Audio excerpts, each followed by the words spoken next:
하나님의 방법과 때를 믿고 성도는 오늘을 인내한다는 제목으로 말씀을 전하겠습니다.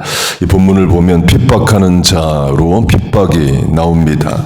원수들이 시편 기자를 핍박하는 내용은 본문 위로 하면 거짓으로 저자를 억울하게 만드는 거예요. 본문이 78절 거짓으로 나를 엎드렸으니 69절 거짓을 지어 나를 치려 하였사오나. 이 본문 시편은 저자가 한 자리에 앉아서 처음부터 끝까지 쉬지 않고 기도한 기도문이라기보다는 정리하고 다듬은 기도문입니다. 근거는 본문이 알파벳입니다. 1절에서 8절은 영어식으로 하면 A로 시작을 하고 9절에서 16절은 B로 시작하고 이런 둔 정형시입니다. 곧 기도문을 정리했다는 거죠. 같은 차원이 예레미야 애가입니다. 예레미야 애가도 알파벳 둔 정형시로 1절은 A, 2절은 B, 3절은 C 이런 식으로 시작을 합니다. 역시 정리하고 다듬었다를 말합니다. 예레미야 애가와 본문의 교집합은 고난 중에 기도한 내용이에요. 예레미야 애가는 나라가 망한 뒤에 예레미야가 울면서 부른 노래인데 정형시이고 본문도 고난 중에 성도가 기도하는 건데 정형시다를 말합니다. 곧 고난 중에 울어도 단어 사용과 알파벳 순서 맞춰간다라는 것은 눈물 안에도 절제와 통제가 있다를 말합니다. 그렇게 본문이 긴 시간을 두고 기도하고 정리한 건데요. 69절을 보면 원수들이 거짓을 지어 시편 저자를 치려 합니다. 계획 단계에 있어요. 시간이 지나 78절이 됐습니다. 원수들이 거짓으로 저자를 넘어뜨렸다로 원수의 계획이 실천이 되어 저자는 넘어져 있습니다.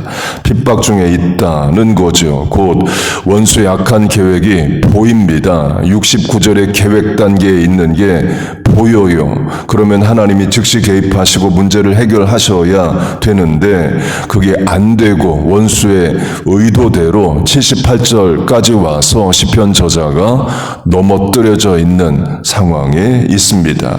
하나님이 69절에서 막아주셨으면 78절까지 오질 않죠. 그랬으면 본문의 내용은 악인의 이를 꺾으신 하나님을 찬양하리이다 이렇게 될 텐데 그게 아닙니다. 곧 하나님이 악을 방치하시는 것 같은 본문의 주의 종으로 하면 주인 되신 하나님이 주의 종을 보호 안 하시는 것 같은 상황에 처해 있습니다. 그런 차원을 다니엘로 하면요. 다니엘이 바벨론의 총리를 거쳐서 제국이 바뀌었는데도 페르시아의 총리를 합니다. 그 정도 고위 공직자면 정보에 능하죠. 또 그 위치에 오르면 제국 돌아가는 거 다 압니다. 특별히 새로운 법이 제정된다 그러면 다 알죠. 그렇게 다니엘이 페르시아 고위 공무원으로 있는데 다니엘을 죽이려 하는 원수들이 30일 한시법을 만듭니다. 그 법이 제정된다를 다니엘이 모르겠습니까? 필부가 아닌 총리이기 때문에 그래요. 신에게든 사람에게든 구하는 일 기도하면 사자굴에 던져진다는 법이 만들어지는 걸 알아요. 그런 일이 진행되는데 다니엘이 이걸 바랄 수 있죠. 그 계획이 무산되기를, 페르시아 법으로 제정이 안 되기를, 왕이 거부하기를 바랄 수 있습니다. 그러나 법으로 제정되고 결국 다니엘은 사자굴에 들어가요. 악인들의 계획이 현실화가 됩니다. 역시 페르시아를 살았던 에스더로 하면 총리 하만이 페르시아 제국 내 모든 유대인을 한날에 죽이고자 하는 계획을 합니다. 에스더가 그걸 알죠. 그때 에스더 이걸 바랄 수 있습니다. 법으로 제정이 안 되기를, 왕이 거부하기를, 악인의 악이 초기 단계에서 무너지기를 바랄 수 있습니다. 그러나 결국 현실이 돼요. 법으로 제정이 되고 공포가 됩니다. 하나님이 악인의 악을 초기 단계에서 막아주지 않으시는 것 같은 일들이 일어납니다. 사도행전으로 하면 헤롯 왕가가 있습니다. 헤롯은 이두메인으로 지금의 이스라엘 오른쪽 요르단 지역 출신입니다. 곧 유대인이 아닙니다. 그런데 유대인의 왕을 해요. 이유는 당시 로마 제국 시대라 로마 황제가 각 지역의 왕을 선정을 했습니다. 거기에 선발된 자가 헤롯 가문이에요. 그렇게 유대인이 아닌데 유대인의 왕 노릇을 해야 하기 때문에 유대인이 좋아할 만한 일들을 합니다. 그러니까 정치하는 거죠. 첫 번째가 성전을 지어 준 겁니다. 바벨론에 의해 남왕국 유다가 멸망할 때 바벨론이 예루살렘 성과 성전을 무너뜨립니다. 그래서 느헤미야가 성의 벽을 쌓고 학계 시대에 성전을 일부 재건합니다. 학계는 특이한 역할을 합니다. 보통 선지자는 하나님의 말씀을 대상에게 전하고 자기 집으로 돌아갑니다. 아모스로 하면 남왕국 사람인데 북왕국 이스라엘에 가서 왕에게 말을 전하고 자기 집으로 돌아갑니다. 그런데 학계 선지자는 하나님의 말씀을 전하는 일에 더해서 그 말씀이 이루어지도록 백성을 독려하고 옆에서 간섭하는 일을 합니다. 학계 선지자가 받은 말씀은 무너진 성전을 재건하라 이에요. 그런데 백성들이 관심이 없습니다. 무너진 성전을 재건하려면 집에 아버지나 아들 한 명 이상은 가서 노동력을 재건하든 헌금을 하든 해야 되는데 백성들 관심이 없어요. 그래서 학계가 왜 성전 건축을 안 하느냐라고 백성 옆에 붙어서 잔소리하고 개입하고 또 격려합니다. 아모스로 하면 아모스가 북왕국에 가서 북왕국 왕에게 우상 숭배를 끊고 하나님 제대로 안 섬기면 심판하여 멸망하리라는 말씀을 전합니다. 그리고 아모스는 집에 갑니다. 북왕국 왕 옆에서 왜 빨리 회개 안 하느냐 옆에서 계속 독려하지 않아요. 반면에 학계는 왜 빨리 성전 재건을 안 하느냐를 옆에서 재촉합니다. 보통의 선지자들보다 훨씬 더 어려운 사명을 감당합니다.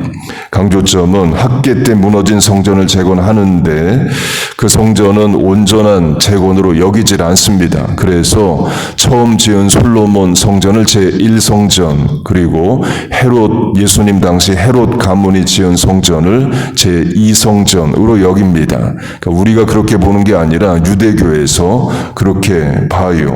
순서상으로 하면 학기 때 재건된 성전도 있는데 그건 이제 온전한 성전으로 여기질 않습니다. 솔로몬 성전의 크기는 길이 30m, 폭 10m, 높이 14m로 한국식으로 하면 29평입니다. 생각보다 작죠. 우리 신관 예배당 정도 됩니다. 우리가 생각하는 성전은 엄청난 규모로 여깁니다. 이유는 헤롯이 지은 성전 때문에 그래요. 지금 예루살렘에 남은 성전토와 성벽을 보면 어마어마하죠. 그걸 한국식 평수로 하면 43,000평입니다. 솔로몬 성전보다 1,500배나 더 크게 헤롯이 성전을 지어줍니다. 유대인이 아닌데 유대인의 왕을 하기 위해서 유대인들이 좋아할 만한 일을 그렇게 합니다. 그리고 또 헤롯 가문이 유대인을 좋아할 만한 일을 한 것이 예수님의 제자를 죽이는 거예요. 야고보 사도를 칼로 죽입니다. 유대인들이 좋아해요. 그래서 베드로도 죽이고자 감옥에 넣죠. 곧 헤롯이 야고보를 죽이고자 감옥에 넣을 때 곧 죽기 전에 예루살렘 교회가 바라는 건 뭐겠어요? 하나님이 초기 단계에 개입하셔서 야고보를 죽지 않고 살려내시는 거죠. 그러나 야고보는 결국 죽습니다. 악인이 악을 계획하는데 그게 결국 실천이 돼요. 하나님이 개입하셔서 막아주지 않으시는 일이 일어납니다. 본문의 저자도 마찬가지입니다. 악인들이 거짓으로 자기를 핍박하는 걸 알아요. 그런데 하나님이 그걸 막아주지 않으셔서 결국 시편 저자는 엎드러져 있다, 넘어져 있다, 악인의 악에 당해 있다를 말합니다. 왜 하나님이 시편 저자를 보호하지 않으시느냐를 고민할 수 있습니다. 그런 고민을 했던 선지자가 하박국입니다. 악인에 의해 의인이 핍박을 당하고 이방 민족에 의해 이스라엘이 순환을 당하는데 왜 하나님 막아주지 않으십니까? 어찌하여? 질문이 하박국입니다. 여러 답을 할 수 있습니다. 의인이 성도가 교회가 핍박을 받는 이유, 신학적, 성서적, 신앙적 답을 많이 할 수 있습니다. 강조점은 견딘다 이에요. 설교 제목으로 하면 하나님의 때와 방법을 믿고 성도는 오늘을 인내한다 입니다. 이유가 뭐냐를 찾아서 나를 설득시키기보다 인내한다를 오늘 강조하겠습니다. 간증으로 바꿔 말하면 우리가 책이나 영상으로 접하는 간증은 주로 끝난 이야기입니다. 어려웠지만 끝이 좋았다는 이야기든 또는 기도 많이 했지만 뜻대로 되지는 않았고 그러나 내가 신앙적으로 해석을 잘 해냈다. 그런 간증이 주류입니다. 강조점은 이미 다 끝난 이야기를 우리가 간증으로 들어요. 그러니까 저는 이런 생각을 합니다. 정말 우리에게 필요한 간증은 아직 끝나지 않았지만 고난 중에 어려움 중에 있지만 하루하루를 인내하고 하나님 의지하고 나 지금 살아가고 있다. 이해도 안 되고 설명도 안 되고 고민도 계속되지만 믿음 잃지 않고 하나님 의지하고 있다. 이런 간증이 더 필요하다고 생각합니다. 이유는 이미 끝난 남의 간증은 그 사람 이야기지 내 이야기가 아니에요. 똑같이 된다는 보장도 없습니다. 그리고도 그 사람의 어려움은 끝났지만 나는 끝나지 않아요. 곧 정말 필요한 간증은 끝나지 않은 오늘을 견디고 있는 나와 똑같은 상황에서 믿음 지키는 그런 성도의 간증이 필요하다고 봅니다. 그런데 그런 간증은 거의 없죠. 내가 병들었는데 하나님 기적적으로 치유하셨다. 이런 간증이 있는 거지 병들었는데 아직 안 나았다. 이런 간증은 없죠. 하나님이 병을 고쳐주셔야 회복되어야만 간증이 됩니다. 그러나 내가 겪는 현실은 아직 병이 낫지 않은 상태에서 오늘도 하나님 앞에 나와 기도하는 그런 현실이 내 이야기이에요. 본문이 그런 이야기입니다. 끝까지 해결이 안 됩니다. 176절이나 되는 긴 기도문인데 176절로 기도를 끝냈는데도 해결은 안 돼요. 마지막 절이 이겁니다. 길 잃은 양같이 내가 방황하오니 그렇게 오래 길게 기도해놓고도 정리도 안 되고 해결도 안 되고 기도 마쳤는데 정신없다, 속상하다, 방황한다 이에요. 그 말은 아직 하나님이 개입하시고 해결을 안 하셨지만 나는 하나님을 의지하고 오늘도 인내한다. 를 말합니다. 우리의 삶이 그렇습니다. 자녀, 직장, 사업, 건강, 문제, 난제들이 어느 한 날 전부 다 해결돼서 내 인생 완벽하다 그런 날은 없습니다.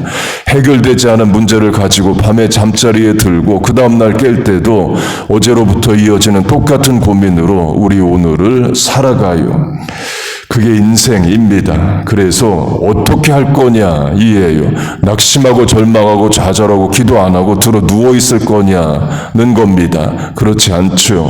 하나님을 믿고 인내하는 겁니다.